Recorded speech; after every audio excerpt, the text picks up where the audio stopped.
మహాపరిశుద్ధుడైనటువంటి తండ్రి నామములో మీ అందరికీ కూడా వందనాలు సాలు.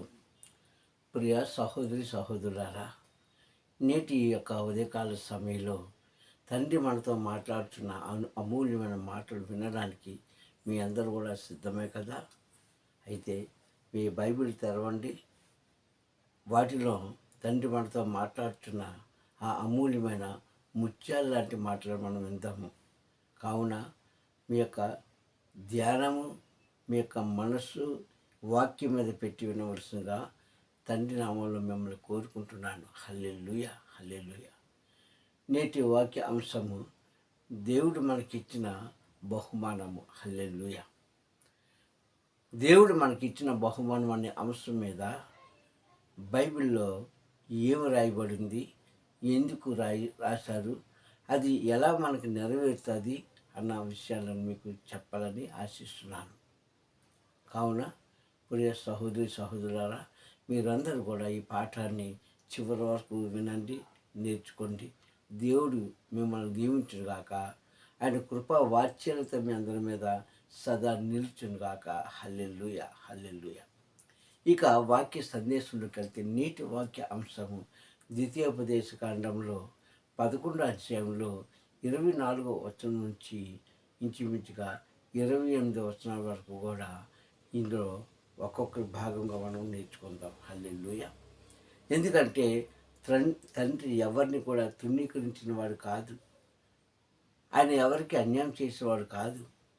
అది ఏ కాలం అయినప్పటికీ, ఏ తరం అయినప్పటికీ, ఏ యుగములు అయినప్పటికీ ఆయన కృప వాత్సల్యత ప్రేమ సదా అందరి మీద సమానంగా ఉంచేవాడు, ఉంచదగినవాడు. హల్లెలూయా. అందుకే ఆయన ఎంతైనా నమ్మదగిన తండ్రిని బైబిల్లో మనకి బోధిస్తుంది. ఈరోజు మరి ద్వితీయోపదేశకాండం 11వ అధ్యాయంలో 24 నుంచి 28 వచనాలు చూసుకుంటే తండ్రి మనతో ముచ్చటిస్తున్న ఆ ముచ్చట మాటలను మనం నేర్చుకుంటాం. అక్కడ అంటారు కదా, ఇశ్రాయేలు ప్రజలతో చెప్పిన మాట అది. ఈరోజు వాక్యం ఉంటున్న మనం అందరితో మాట్లాడుతున్న మాట. మీరు అడుగుపెట్టే స్థలము అది మీకు అగును కాకన్నాడు. హల్లెలూయా. మీరు అడుగుపెట్టే స్థలం మీకు సొంతం అన్నాడు. మీరు వెళ్తున్న ప్రాంతము, మీరు నివాసం చేస్తున్న ఆ యొక్క స్థలం ఏదైతే ఉందో, ఆ ప్రదేశం ఏదైతే ఉందో అది మీకు సొంతం అయిపోతుంది. అది మీకు స్వాస్థ్యంగా నేను అనుగ్రహిస్తున్నాను అన్నాడు. ఎంత సంతోషం అండి, ఎంత సంతోషం అది. ఇప్పుడు సంగమ పడిపోయిన మనలకి, అర్హత లేని మనకి, ఏ విధంగా లాభం పొందుకోలేని మనకి గవర్నమెంట్ దగ్గర నుంచి ఒక ఉత్తరం వచ్చింది అనుకోండి, మీకు ఒక ఇల్లుని మేము ఇస్తున్నాము, ఒక స్థలాన్ని ఇస్తున్నాము, మీరు అక్కడ మీరు గృహం కట్టుకోవచ్చు, అది మీకే అని ఇలాంటి మనకి మేలుకరమైన శుభవార్త మన పరిపాలకుల దగ్గర నుంచి వచ్చిందనుకోండి, మనకి ఎంత సంతోషం అండి, ఎంత ఆనందం, ఎన్నలేని ఆనందం అది. మీరేమి డబ్బు ఖర్చు పెట్టక్కర్లేదు, కానీ గవర్నమెంట్ అంతా చూసుకుంటుంది. కనుక మేము మీకు ఒక ఇల్లుని ఇస్తున్నాము, స్థలాన్ని ఇస్తున్నాము, అందులో ఇల్లు కట్టి మీకు ఇస్తాము, మీరు అందరూ సుఖంగా జీవించండి అని గవర్నమెంట్ మనకు చెప్పింది అనుకోండి, ఎంత సంతోషిస్తాం సంగమా. అది మనదే, బ్రతికినంత కాలం మనదే కదా. అలాగే అరణ్యంలో ఉంటున్న జనానికి, అరణ్యంలో నివాసం చేసిన ఇశ్రాయేలు ప్రజలకి ఈయన ఒక వరాన్ని ఇస్తున్నాడు. ఒక దేవుడు ఇస్తున్నాడు, ఒక మార్గాన్ని చూపిస్తున్నాడు, ఒక నీడని ఇస్తున్నాడు, వారు ధైర్యాన్ని ఇస్తున్నాడు. ఎందుకంటే ఇంతవరకు కూడా ఇశ్రాయేలుకు స్థిరమైన స్థానం లేదు. ఇంతవరకు కూడా ఇశ్రాయేలులో మంచి ఈవులు పొందుకోలేకపోయారు. వారు ఐగుప్తు దేశంలో ఉండేటప్పుడు, సహోదరులారా, వారు ఐగుప్తు దేశంలో ఉండేటప్పుడు వారు పొందుకోలేకపోయారంటే, వారు అందుకోలేకపోయారు, వారు ఆనందించలేకపోయారు. వారంతా బ్రతుకంతా కూడా 430 సంవత్సరాలు బానిసగానే వారు జీవించారు. ఇప్పుడు విడుదల చేశాడు. ఒకటి విడుదల చేశాడు, ఆ కట్లను తెంపేశాడు, అందులోంచి విముక్తి కలిగించి ఒక శుభవార్త చెప్తున్నాడండి. మీరు ఏ ప్రదేశంలోనైతే అడుగు పెడతారో అది మీకే. హల్లెలూయా. అది మీ సొంతం చేస్తాను, మీ స్వాస్థ్యంగా నేను వాటిని మీకు ఇస్తున్నాను అని చెప్తున్నాడండి. అక్కడ చెప్పి మీరు భయపడవద్దు, ఎందుకంటే ఏ మనుషులు కూడా మీ ఎదుట నిలవజాలరు, ఏ మనుషులు కూడా నీకు వ్యతిరేకంగా మాట్లాడరు, ఏ కాలంలో కూడా మీకు హాని చేసిన వారు ఉండరు, ఎందుకంటే నేను మీకు తోడుగా ఉన్నాను అంటున్నాడు. హల్లెలూయా. కనుక మీకు ఇక్కడి నుంచి మీరు సంతోషించండి, ఆనందంగా ఉండండి, స్వేచ్ఛగా జీవించండి. మీరు సంతోషిస్తూ ఆనందిస్తూ స్వేచ్ఛగా జీవిస్తూ మిమ్మల్ని దాసులకు గృహంలో నుంచి తప్పించిన నన్ను జ్ఞాపకం చేసుకుని అంటున్నాడు. ఇది ఆయన చెప్పిన మాట, ఇది వారికి ఇచ్చిన శుభవార్త, ఇదే వారికి ఇచ్చిన ఆశీర్వాదం. కానీ ఇవన్నీ చెబుతూ ఒక మాట అన్నాడండి ఆయన, అమూల్యమైన మాట. ఏంటో తెలుసా? అది 26వ వచనంలో అన్నాడు, చూడుము నేడు నేను మీకు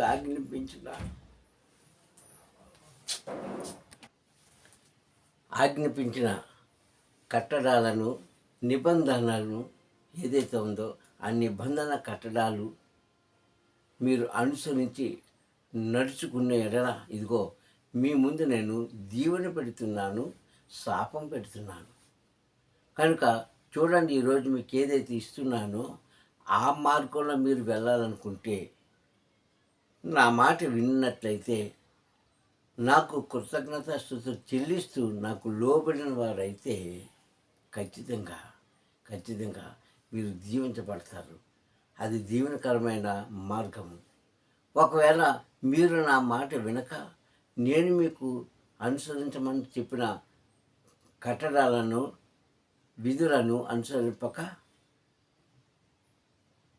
మీరు వేరొక దేవతలను పూజిస్తూ, మీరు వేరొక మార్గంలోకి వెళుతూ, దాసుల గృహమైన ఐగుప్తు నుంచి మిమ్మల్ని తప్పించిన మీ తండ్రిని మరచిపోయి నాకు వ్యతిరేకంగా జీవిస్తూ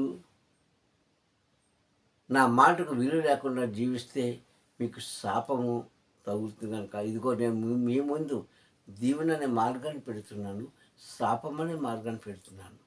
నా కుమారులారా, కుమార్తెలారా, మీరు ఎందులోకి ప్రయాణమై వెళ్తారో ఆలోచించుకోండి. మీరు ఏ మార్గం వెళ్తే మీకు అది సన్మార్గం అవుతుందో, సన్మార్గంగా మీకు నడిపిస్తుందో, సజీవమైన మనుషులుగా మేము ఉంచుతుందో, మేలు కలిగిన మేలు పొందుకున్న జాతి వల్ల మీరు ఉంటారో ఒకసారి ఆలోచించుకోండి. లేదు మా ఇష్టానుసారంగా మేము నడుచుకుంటామన్నారా, దానికి కూడా నేనేం మాట్లాడను. కానీ మీరు తిరిగి నా దగ్గరికి వస్తారు అని ఇశ్రాయేలుకు చెప్పిన మాటలవి. ముందు దీవెనిచ్చాడు, ముందు ఆశీర్వదించాడు, ముందు అన్ని విషయాల్లో సహాయం చేస్తాడని హాని ఇచ్చాడు. అయితే ఇది మనం పొందుకోవాలంటే ఆయన చెప్తున్నాడు, చూడు మీ ముందు నేను దీవెన శాపమైన మార్గాలు పెట్టాను. మీ తండ్రి యొక్క మాట మీరు విని నా కట్టడాలను, నా విధులను అనుసరించి నడుచుకునే ఎడల మీకు దీవెన. స్పష్టంగా చెప్పేశాడు, ఏది కూడా దాచుకోలే. ఈరోజు మనం మాట్లాడుతున్నప్పుడు ఎదుటి వారి యొక్క స్వభావాన్ని బట్టి, ఎదుటి వారి యొక్క అలవాట్లను బట్టి, ఎదుటి వారి యొక్క మనస్తత్వాన్ని బట్టి మనం మాట్లాడతాం. అంటే ఆచితూచి వారిలో తప్పు ఉన్నప్పటికీ మీరు తప్పు చేశారు అని మనం ఖచ్చితంగా చెప్తామా? ఎందుకు అలా చెప్తే వారు ఏమనుకుంటారో, లేకపోతే వారు నా మీద తిరుగుబాటు చేస్తారేమో, లేదంటే నన్ను విరోధంగా చూస్తారేమో అన్న ఒక కొంచెం భయము ఉంటుంది. కానీ తండ్రి ఏమీ లేకుండా స్పష్టంగా చెప్పేశాడు అక్కడ, నా ప్రజలారా వినండి, మీ తండ్రినైన నేను మీకు ఆజ్ఞాపించే ఆజ్ఞలను వివిధ కట్టడాలను అనుసరించి నడుచుకుంటే నా దీవెన ఎల్లప్పుడూ మీకు ఉంటుంది సుమి. మీకే కాదు, తరాలు తరాల వరకు, మీ పిల్లల వరకు కూడా నా కృప మీకు ఉంటుందని చెప్పాడు. ఒకవేళ మీరు వినకుండా మీకు తెలియలేని ఇతర దేవతలను పూజిస్తూ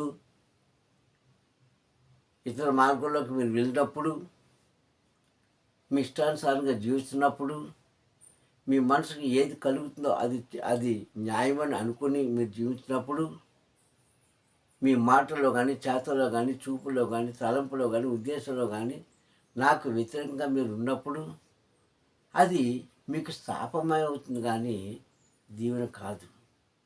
కనుక మీకు ఏది ఉత్తమమో, ఏది నీతిగా ఉంటుందో, ఏది నిజాయితీ గలదో, ఏది మీకు న్యాయమో, ఏది అన్యాయమో, ఏది మేలో, ఏది కీడో జ్ఞాపకం చేసుకొని వాటిలో మీరు ప్రయాణం ఇవ్వాలండి. నేను మిమ్మల్ని అడ్డు చేయను అంటున్నాడు అక్కడ. ఎందుకో తెలుసా, ఎలా తిరిగినా చివరికి ఆయన దగ్గరికే మనం రావాలి.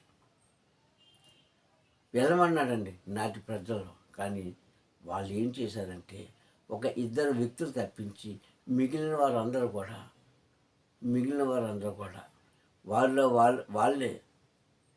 వాళ్ళే విభేదాలు పెట్టుకొని, వాళ్ళే కక్షలు పెట్టుకొని, వాళ్ళే ఏదేదో చేసుకొని విడిపోయి చెల్లాచెదరైపోయి తండ్రి మార్గంలోకి ఒక్కడు కూడా రాలేకపోయాడు ప్రియ సంగమా.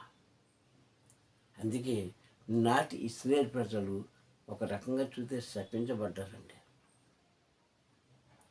ఒక రకంగా చూస్తే శపించబడ్డారు. వారి కోసం ఏర్పాటు చేసిన ఆ స్థలంలోకి, ఆ ప్రదేశంలోకి, వారి కోసం ఏర్పాటు చేసిన ఆ యొక్క గృహాల్లోకి వారు వెళ్ళలేకపోయారు. చివరికి అరణ్యంలోంచి, ఐగుప్తులోంచి వారిని అరణ్యంలోకి నడిపించాడు. ఆ అరణ్యంలోనే వారు జీవితం అంతా జీవించారు. ఆ అరణ్యంలోనే వారు హతులైపోయారు.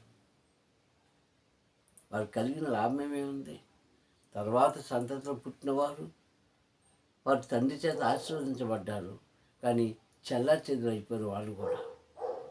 సంగమా, వాళ్ళు విభేదాలు వచ్చేసాయి, గొడవలు వచ్చేసాయి, కొట్లాట్లు వచ్చేసాయి. ఎన్నెన్నో రకరకాలుగా వారి జీవితాన్ని పాడు చేసుకున్నారు ప్రసంగమా. కానీ తండ్రి నిన్ను పాడైపోమని, నిన్ను చెడిపోమని చెప్పలేదే. అప్పుడే కాదు, ఇప్పుడే కాదు, ఇప్పుడు కూడా ఆయన చెప్పడే. చెడిపోమని ఎవరు చెప్పడే. ఏమో లోకంలో మనుషులు అలా చెప్పేవారు ఉండొచ్చు. ఎందుకంటే కొంతమంది బాగుపడితే చూసి ఆనందించాలి అనుకున్నవారు కొంతమంది ఉంటారు మనస్తత్వం. ఒకరు బాగుపడితే వాళ్ళు ఏని మనస్తత్వం కలిగిన వారు కూడా ఉంటారు ప్రసంగమా. అందుకే ఇక్కడ ఆయన చెప్తున్న మాటలు వారు విన్నారా? ఆశీర్వదించబడ్డారు. వినలేదా? శపించబడ్డారు అని వాక్యం చెప్తుంది ప్రసంగమా. ఇప్పుడు మనం ఏ మార్గంలోకి వెళదాం? ఎందుకంటే ఇవంతా జరిగి కొన్ని తరాలు, కొన్ని వేల సంవత్సరాలు గడిచిపోయింది. ఇప్పుడు మనల్ని అడుగుతున్నారు ఆయన, ఓ క్రైస్తవ కుమారులారా, కుమార్తెలారా, నా పేరు పెట్టుకొని పిలవబట్టిన నా కుమారులారా, కుమార్తెలారా, మీరు ఏ మార్గంలోకి వెళ్తారు నాకు చెప్పండి. మీకు ఏ మార్గం అంటే ఇష్టమో నాకు చెప్పండి. మీరు ఏ మార్గంలోకి వెళ్తారో అది మీరు ఆలోచించుకోండి అని స్పష్టంగా ఈరోజు మనకు చెప్తున్నాడు ఆయన. ప్రియ సహోదరులారా, ఈ వాక్యం మీరు ఆలోచన చేసుకుని మీరు ఏది మనకు మేలుకరం, ఏది మనకి ఉత్తమము, ఏది మనకి న్యాయమైనది, ఏది మన జీవితాలు నిలబెట్టేదో అది మీకే ప్రశ్న విడిచిపెడుతున్నారు తండ్రి. ఎవరు చెప్పక్కర్లేదు. నేను మీరు వేరే వాళ్ళకి చెప్పవలసిన పనే లేదు. ఎవరి భవిష్యత్తు వాళ్ళకి తెలుసు, ఎవరి మార్గం వాళ్ళకి తెలుసు, ఎవరి జీవితం వారికి తెలుసు. కనుక అది మీకే విడిచిపెడుతున్న ప్రశ్న. ఇదిగో మీరు దీవెన అనే మార్గంలోకి వెళ్తారా, శాపం అనే మార్గంలోకి వెళ్తారా? అది మీ ఇష్టమే అని నాటి మనుషులు చెప్పాడు, ఇప్పుడు చెప్తున్నాడు. కానీ మనం ఈరోజు చాలామంది శాపం అనే మార్గంలోకి వెళుతున్నాము. శాపం అనే మార్గంలోకి వెళ్తున్నాం తప్ప దీవెన అనే మార్గంలోకి మనం వెళ్ళలేకపోతున్నప్పుడు సహోదరులారా, దయచేసి తండ్రి మనకి చెప్తున్నాడు ఈ ఉదయకాల సమయంలో. ఆయన మాట విందాము. ఇంతవరకు నువ్వు ఎలా జీవించావో బాగా జీవిస్తే అది నీకు మేలు. మీ మాట వినకుండా జీవిస్తే అది మీకు కీడు. కనుక మీరు ఎలా జీవించారో నాకు తెలియదు, కానీ చూస్తున్న తండ్రికి తెలుసు. కనుక ఆయనకు మీరు సమాధాన పాత్రగా మీరు జీవించండి. ఆయన సమాధానకర్తగా మన మీద ఉంటాడు.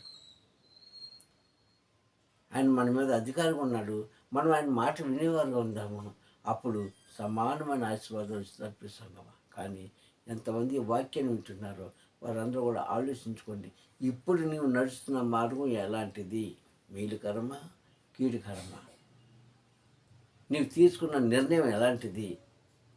నీ జీవితాన్ని బాగుపరిచేదా, లేకుంటే నీ జీవితానికి మచ్చ తెచ్చేదా? ఇప్పుడు నీవు మాట్లాడుతున్న మాట ఎలాంటిది? అది ఇతరులకు సంతోషం కలిగించి, తండ్రికి సంతోషం కలిగించి నిన్ను సంతోషపరిచేదా, లేకుంటే కేవలం నీ సంతోషం కోసం ఇతరులను బాధ పెట్టేదా?